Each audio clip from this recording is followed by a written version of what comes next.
Right, in our previous lesson we talked about limits, and now we're going to really compare two types of limits, and it's going to be the infinite limits and then limits at infinity, and we're going to see the difference in the two. So for the first example, we're given f of x, we're given a nice graph of f of x, and we're already given points of discontinuity and asymptotes. And notice for this first question, it's asking the limit as x approaches 4 from the left. So here's x being 4, and so we're concerned with what are the y values approaching as x is approaching 4. And notice how we're never really going to be equal to 4. We're going to get super close, but as we're inching in closer and closer to 4, our y values are continuing to increase without bound. So we would say positive infinity here. So let's look at 4 x approaching 4, but this time we're approaching it from the right side. So if we're approaching from the right, it looks like same situation. However, we are tending toward negative infinity. We're getting smaller without bound. All right, now for g of x, and g of x is on your same page, let's look at the limit as x approaches 1 from the left. And if we're approaching positive 1, we're coming in positive 1 from the left, notice that we are tending toward negative infinity. And if we are approaching 1 from the right, we're tending toward positive infinity. So notice we've got a lot of infinities here, and it wants us to write in, well, what's going on here? So we can have, and let's write in, your discovery is that we can have a vertical asymptote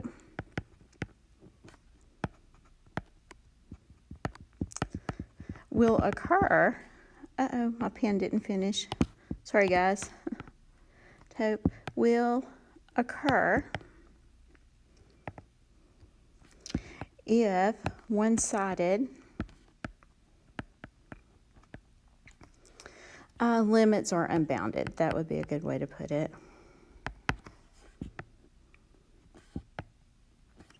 So in other words, the one-sided limits, they're growing without bound. Do note that what we were approaching here and here, those were vertical asymptotes. So as we're approaching a vertical asymptote, we're going to have positive or negative infinity. So here, as x approaches, or let's see, an infinite limit is, as x approaches c, the limit, I guess I need the arrow there, the limit will approach either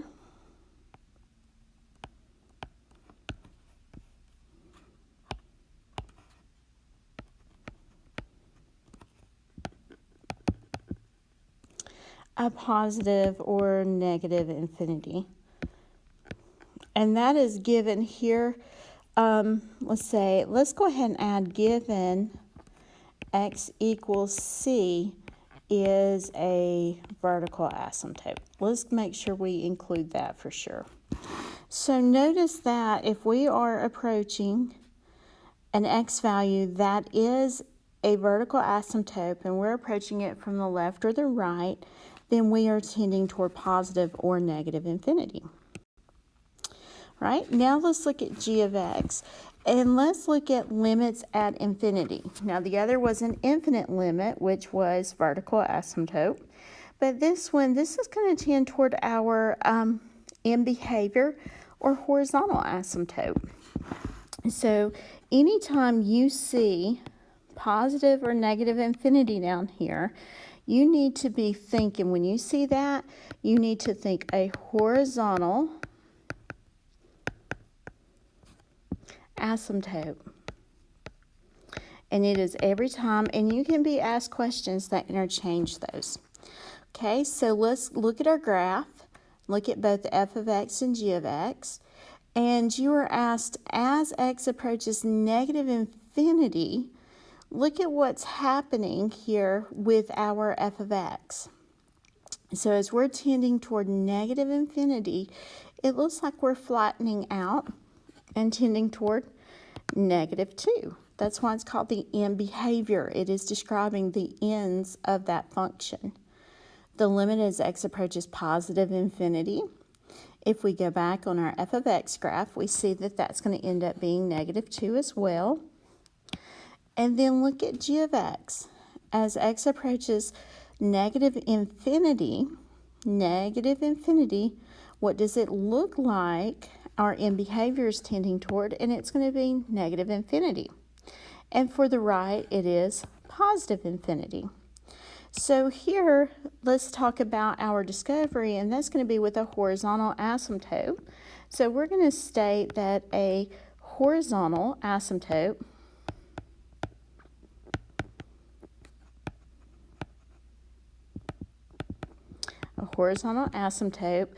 and sometimes we could have a slant, and that's okay, we've got that, or a slant asymptote.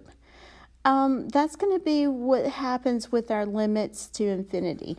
So that is going to be our horizontal asymptote is the answer as x approaches positive or negative infinity. And another way we could summarize this, a limit at infinity is, and we can go ahead and describe that as x approaches infinity or negative infinity. The limit, or the value of the function, the limit approaches, a y value, or it approaches, why don't we say a horizontal asymptote, or is unbounded. And unbounded is just another way of expressing infinity. So we have a couple of things here that we need to make sure we see. And one of them is if we are approaching a vertical asymptote, our limit will tend toward positive or negative infinity or become unbounded. Whereas if x is the one that's becoming unbounded, approaching positive or negative infinity, then our function itself is tending toward those horizontal asymptotes, or itself is becoming unbounded. I know this says in pre-calculus, but I know not everybody's had pre-cal, and that's why we're going back over this. It's great review for several. It talks about when a factor is canceled from the denominator. So if we can cancel, if we factor top, factor bottom, and cancel, what we're creating in the graph, and y'all have heard me refer to this, we're creating a hole in the graph. And that hole is a removable discontinuity. But when a factor would not cancel from the denominator, that's where we're going to get our vertical asymptotes from. So that's something that we have to keep in mind, and we may have to describe which is a hole, which of the following rational functions has a hole in the graph versus which of the following has a vertical asymptote. So that is something we do need to keep in mind. All right, so use the previous equations to find the one-sided limits analytically. So finding analytically, of course, I would say let's plug in. And if we plug in a 4, we're going to get a 0, top and bottom. So again, we need to keep that in mind. 0 over 0 is not 1. It is not 0. It means that we're going to have to do, and I think I called this earlier, algebra magic. So we're going to have to probably do some kind of factoring. And so let's see, I'm going to pull this function down, and we have the limit as x approaches 4 from the left. And in the numerator, it looks like I can factor out a negative 2. And so that leaves me with x squared. And we're going to have plus x minus 6. Denominator, we can go ahead and factor that bad boy. That looks like that's going to be a minus 4 and a minus 2. And now let's go ahead and continue. We have the limit as x approaches 4 from the left. negative 2 times, and that's going to be, let's see, let's factor the top. We're going to have x plus 3 times x minus 2. And then in the bottom, we have x minus 4 times x minus 2. And notice here, we are canceling. This right here, that canceled part, that is a whole, and it's a whole at x equals 2. Somewhere on that graph, when x is 2, we have a whole. So now, let's look and reevaluate. But look at what happens if I plug in 4. Well, I'm going to end up with a number over 0. Well, that's no good. So here we're going to have to look at, again, the limit as x approaches 4 from the left of negative 2 times x plus 3 over x minus 4. But this time we're approaching from the left. If I plug in, I get 0, a number over 0. So what I'm going to do is plug in, maybe let x equal 3.9.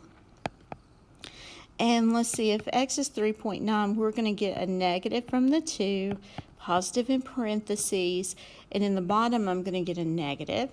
So let's see, I get negative over a negative, which is going to be a positive. So this entire limit is tending toward positive infinity. All right, so let's look at part B, which part B is more the same. So we've already factored it, so let's not take time going back through that factoring. Let's just pull the reduced version down. We have the limit as x approaches 4 from the right, and the function in reduced form was negative 2 times x plus 3 over x minus 4. And now we're coming in a little bit to the right. So let's let x be 4.1 just to see what's happening. That's a little bit to the right. So we're going to have negative 2 times, oh, I don't care about that. I just need a sign, silly me. So let's just look at the signs. So up here I'm going to have a negative times a positive over a positive. So that's going to generate a negative. So this limit is tending toward negative infinity. All right. And again, looking at part C, again, if we plug in 1, we are going to get a mess here. So that's not going to work out so great.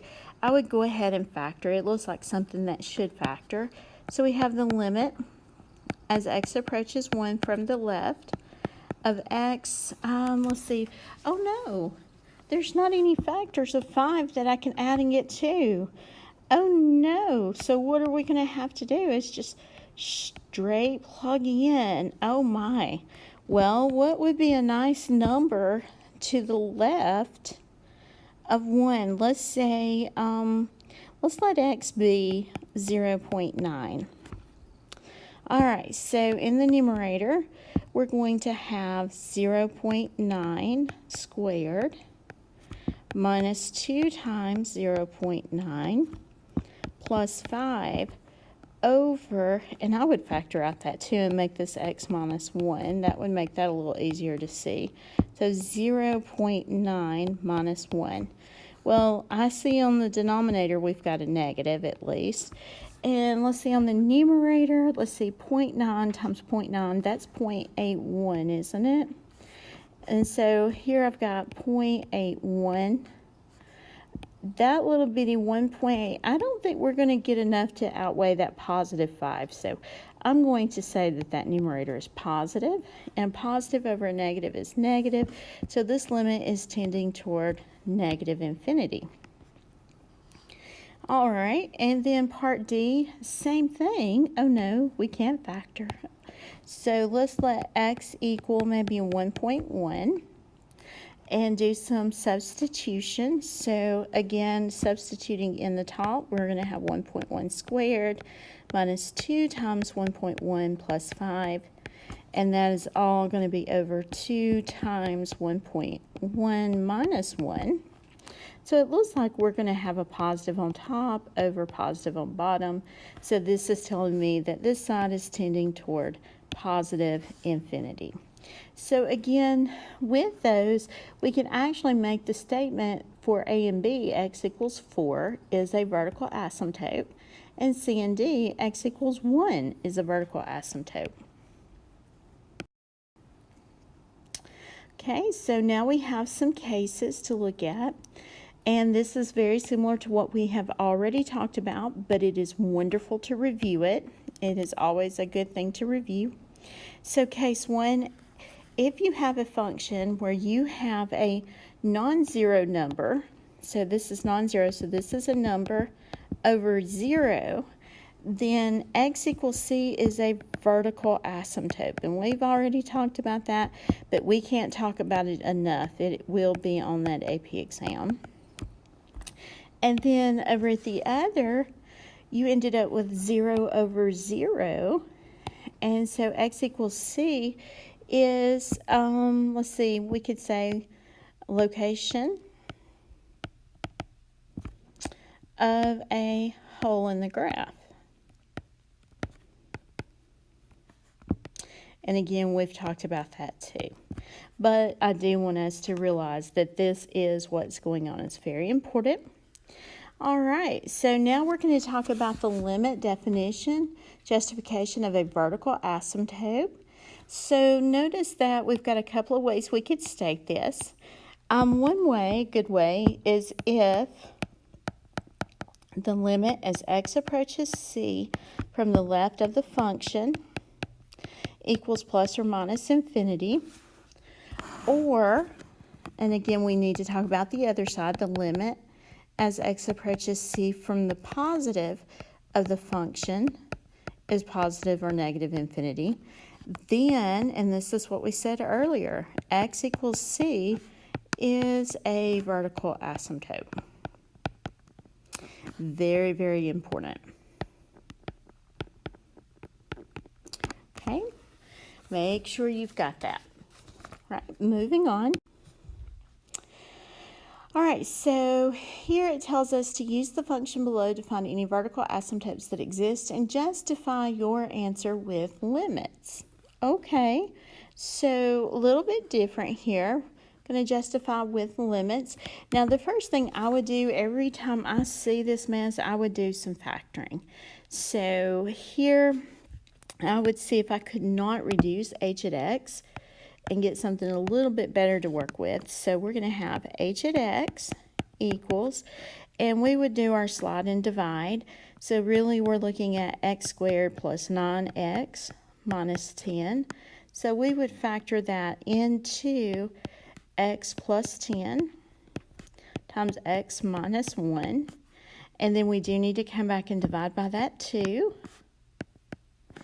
And so that's going to give us x plus 5 times x, or 2x, because that didn't reduce, minus 1, over, and then in the denominator, we're going to have an x plus 5 times an x minus 2.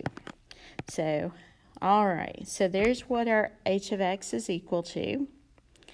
All right, now let's see what we can do for canceling wise.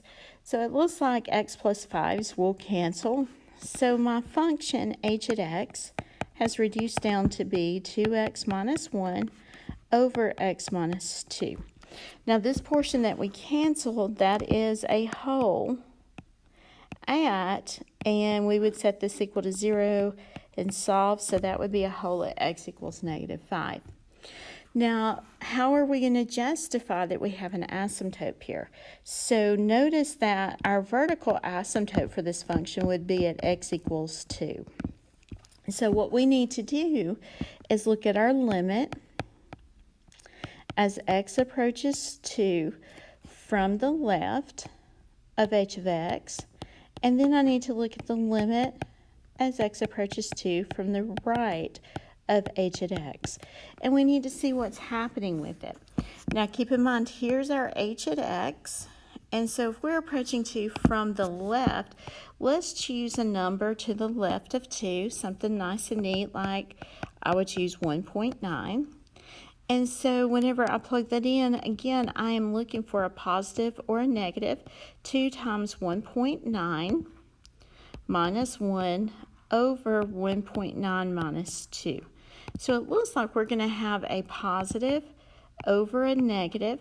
So this side, we are tending toward negative infinity.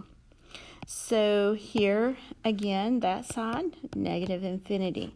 Now let's look over on the other side. Let's approach from the right. So let's let x equal 2.1. So I'm going to have 2 times 2.1 minus 1 over 2.1 minus 2. And we see that that's going to give us a positive over a positive. So that's going to give us tending toward positive infinity. Your work right here, showing all of that, is justifying your answer. That is your justification. And we'll see that on our free response questions pretty soon. Okay, now we're going to talk about limits at infinity. And so what we're going to be doing is relying heavily on prior knowledge of what our parent functions looked like, what we know is going on with those as we continue as far left and as far right. But then when we eventually get to some, we're not going to know what the function looks like. Then we're going to go back and we're going to have 3 different tests that we're going to use for the function to see what it's doing.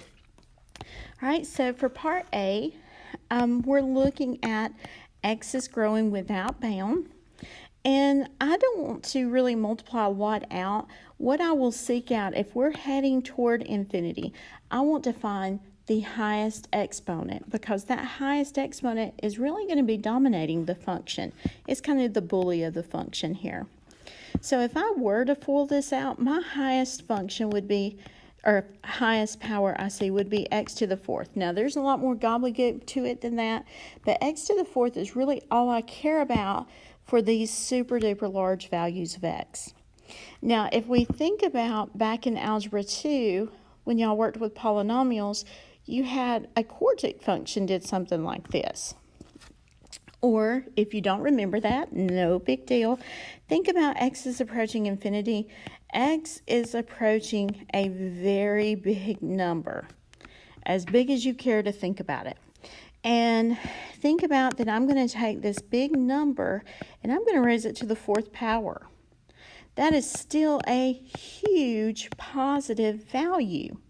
So we're going to call this tending toward positive infinity. All right, so now let's look at part B. Same idea again. We are approaching infinity. I want to find the bully of the function, that highest power. I want to find that. So right here, I'm looking at a cubic function. Now, if you remember, a cubic function does something like this. So we know as x grows without bound negatively, our y values are approaching negative infinity. If you don't remember that, it's no biggie. 5 is positive, so I'm really going to ignore it. Now, if it was negative, I couldn't, but positive I will. So negative infinity, well, this is going to be bad notation. Somebody will get upset. Let's do a negative big, okay, raised to the 3rd power. That's still going to be negative. It's going to be negative stuff. So here, negative stuff, really, really huge negative stuff, that's going to tend toward negative infinity. Oh no. Now let's look at C. Now we have a rational function, and look at what's happening here. I have the same amount of bullying power on top as I do bottom.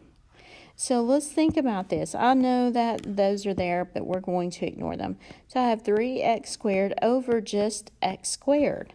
X is approaching a really big number, so let's think about what happens here. That's 3 times a really big number squared over a really big number, that same big number squared.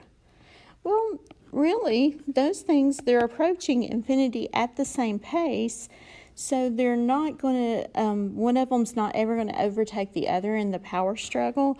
They're always canceling each other out, and so you're left with 3. Now let's look at the Boolean D. Now we've got a power struggle here on top is 5x, but over here in the denominator, the power struggle is x squared. So when I plug in a negative infinity, so I have 5 times negative big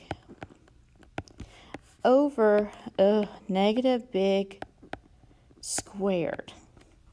So now I've got more bully power in the bottom than I do the top. This is growing faster than the top is growing. So this is like a fraction whenever you have a denominator that is a lot bigger than the numerator, that fraction continuously is getting smaller and smaller and smaller. So this total amount is tending toward 0. Right? Let's see if we can sum all that up. Okay, so graphically, looking at A, notice that the curve, and this is of a quadratic, so notice that with this quadratic, as x approaches infinity, both right and left, notice my y values are also growing without bound, so we have our positive infinity. But here the curve can decrease without bound. Notice that this continues. If we're heading toward negative infinity, my y values as well are tending toward negative infinity. That was your end behavior that you wrote in Algebra 2. Right? Now in part C, same idea. This curve can become asymptotic to the x-axis. Notice as x approaches infinity, notice what's happening with this one. This is going closer and closer and closer to 0. This almost looks like the graph of 1 over x squared, really. So notice this is tending toward 0 here. And it really becomes, this x-axis becomes a vertical, or horizontal asymptote, sorry. Okay, and then part D, same idea, however, instead of the x-axis, notice that this particular y value becomes a horizontal asymptote here. So as x is approaching negative infinity, all of our y values are approaching and staying at 3. Now the equation of this horizontal line, it would be y equals 3, which would indeed end up being just 3 for your limit answer. Okay, and some rules for us to remember. If the degree of the numerator is less than the degree of the denominator, that means we've got more power struggle in the bottom than the top, then our limit value as x approaches infinity will be 0. Now, on number 2, if the numerator's degree equals the denominator, then the powers are equal. The power struggle is the same. So then it's going to be a ratio of those coefficients. And then if we see that the top number is bigger, then that's what we call top heavy. So here, if it's top heavy, then the power struggle's on top, and if the power struggle's on top, it will be positive or negative infinity. So here we have 3 options with this. We have a bottom heavy, we have balanced is what we called this back in pre-cal. So we have balanced, so bottom heavy, balanced, or top heavy. And depending on what you have, it will fall into one of these 3 for an answer. All right, so number 6, here they want us to divide each term and work it out that way. Now, I had rather us not. Let's just go through and see if we can figure out. And of course, the graph is given to us, but keep in mind that's not always going to be the case. So do be careful with that. Right? So let's look at what our answers should be here. So x is approaching infinity. So find the highest power on top, which is going to be 2x squared. Find the highest power on bottom, which is x squared. And notice the power struggle is the same. This is balanced, so those are going to cancel. And really my limit value is just 2. And we can look at our graph and graphically see that. Okay, so in part B, we have same thing as far as x is approaching infinity. And we can look at our graph and verify, but let's do this analytically. We have the highest power of x is in the top. It's just x, and the highest power in the bottom is x squared. So notice that we have more power here. This is what we would have called bottom heavy. So notice that the denominator is growing faster than the numerator, and when that happens, my limit is 0.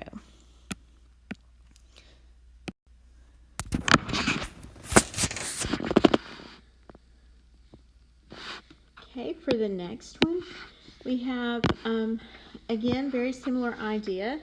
We are going to isolate the highest power on top over highest power on bottom.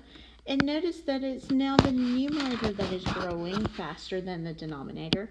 And so this one would be top heavy.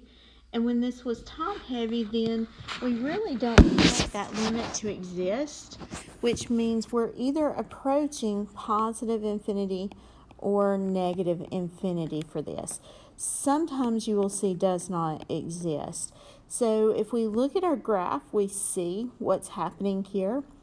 And notice that we are tending toward positive infinity. Okay, so to summarize what we just looked at with x approaching infinity, or x is approaching negative infinity, it's always going to be equal to some number. We would call that number c. I know that's not a number, but that's usually what it's called. And so if we have this limit equal to this number c, then what we can say is y equals c is a horizontal asymptote for f of x. So it is a horizontal asymptote. So our limit is just x equals c.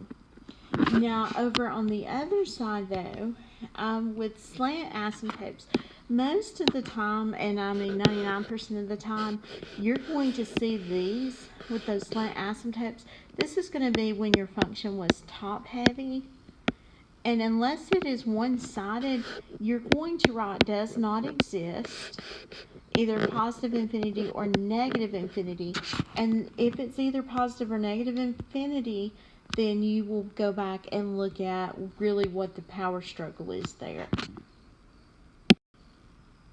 Okay, so the limit definition or the justification of a horizontal asymptote is going to be really what we just wrote up in the earlier example. It is that if the limit as x approaches infinity of the function equals c or negative infinity, then y equals c is a horizontal asymptote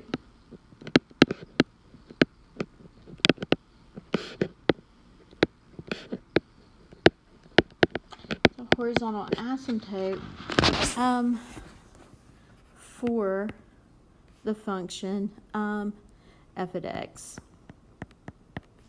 All right, so again, we'll be going over this in class. Please review the video to help you better understand what we will be doing.